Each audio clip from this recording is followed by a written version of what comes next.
Je m'appelle Anne Lecoq-Charblanc, je suis candidate pour la France Insoumise. Aujourd'hui je suis en Sommeville, tout à l'heure j'aurai un meeting à Saint-Saëns. Je suis née en Normandie, exactement à Touffreville-la-Corbeline, à côté d'Yvetot, à 7 km d'Yvetot. J'ai passé 22 ans de ma vie. Mes parents étaient d'une famille modeste, mon père travaillait à France Télécom et ma mère a passé une grande majeure partie soit à élever les enfants, soit en intérim pour boucler les fins de mois. Je me présente comme députée donc sur la 10e circonscription de Seine-Maritime qui comprend les villes d'Yvetot, de Cagny-Barville, de Bacqueville, de Saint-Saëns, Montville. C'est une très grande circonscription qui a 241 communes. On est un territoire aussi très concerné par le nucléaire puisqu'on a la centrale de Palluel. Pour nous, le programme prévoit une sortie totale de nucléaire pour aller vers les énergies renouvelables avec les personnels et les sous-traitants d'EDF.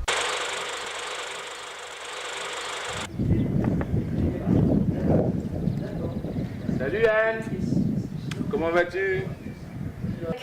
Norbert, donc, qui est le candidat suppléant. À côté de lui, Claude Charblanc, qui est notre directeur de campagne insoumis, Benjamin, un insoumis, et Jean-Jacques, insoumis parmi nous. Tout de suite, il y a deux choses qui m'ont frappé chez Anne, c'est le monde du travail, que je connais d'une autre façon, et une femme qui met tout de suite la question de l'égalité homme-femme dans la discussion. Est-ce que tu peux exprimer le fait de dire je veux demain être député? Pour moi, c'est donner la parole aux gens, laisser la parole aux gens de façon que ce soit leur parole qui soit les lois de demain. C'est ça.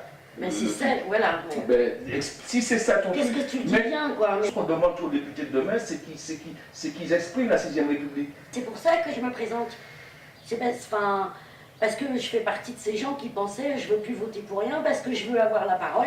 Enfin, ce que tu viens de dire. Mais la 5e République dit que tu dois avoir à bouffer et puis un logement. Du travail et un logement. Pourquoi tu ne les as pas? Comment on organise la société, la vie de la démocratie et de la société par rapport à un cas précis, par exemple, aujourd'hui, dans la circonscription, qui est l'agriculture. Aujourd'hui, on a des agriculteurs qui travaillent pour exporter des pois chiches au Maroc et des patates en Italie. Et pendant ce temps, dans les supermarchés, voilà, ils ont du mal à en vivre. Au bout de 4 ans, ils sont dépressifs. Et dans les supermarchés, on bouffe des cochonneries. Il y a un truc concret, par exemple, à la rentrée de septembre, on va avoir la loi sur la Sécu. C'est extrêmement concret.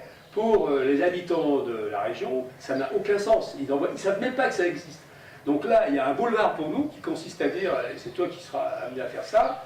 Ben voilà, la loi sur la Sécu, il y a 3 paragraphes, il se passe ci, il se passe ça. Les conséquences pour vous, c'est ci, c'est ça. L'accès aux soins, la vie, qu'est-ce qu'on fait? Voilà. C'est ça. Qu'est-ce qu'on fait avec cet argent? Parce que c'est votre argent, les 600 milliards, c'est les vôtres. Le nucléaire, c'est pas qu'une question d'intelligence, c'est qu'il y a 400 000 personnes qui travaillent chez nous, et en même temps, il faut quand même arrêter. C'est ça qui est compliqué.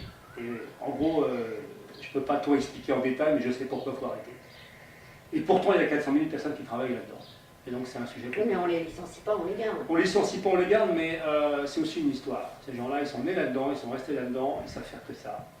Et donc, c'est comme nous à Pôle emploi. C'est comme toi à Pôle emploi, sauf que toi, tu as vu tous les métiers, tu as vu toutes sortes de choses, et eux, ils ont vu qu'une chose, et en plus, on les a isolés là-dedans.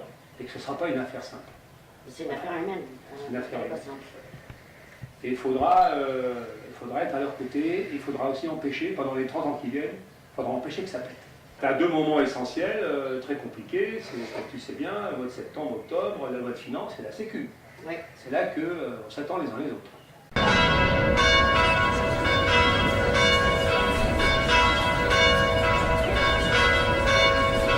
Mon parcours politique, mais en fait, moi je viens purement de la société civile.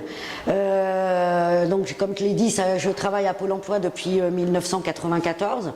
J'ai un parcours militant dans le sens où j'ai été 10 ans militante syndicale et membre d'un bureau national, d'un syndicat de Pôle emploi. Des idées que je défends moi, c'est, je pense que en tant que député, c'est pas des gestionnaires qu'il nous faut. Or, jusqu'alors, on a laissé, malgré nous, la main aux gestionnaires, et donc ils font des lois pour eux, entre eux, et contre nous.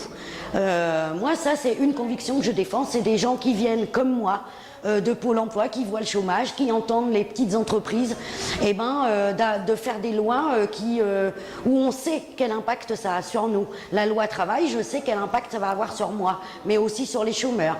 Je sais que quand on diminue le droit des chômeurs, je vois la tête dans le bureau, des gens qui ont moins, qui vont avoir moins, ou qui n'ont rien du tout.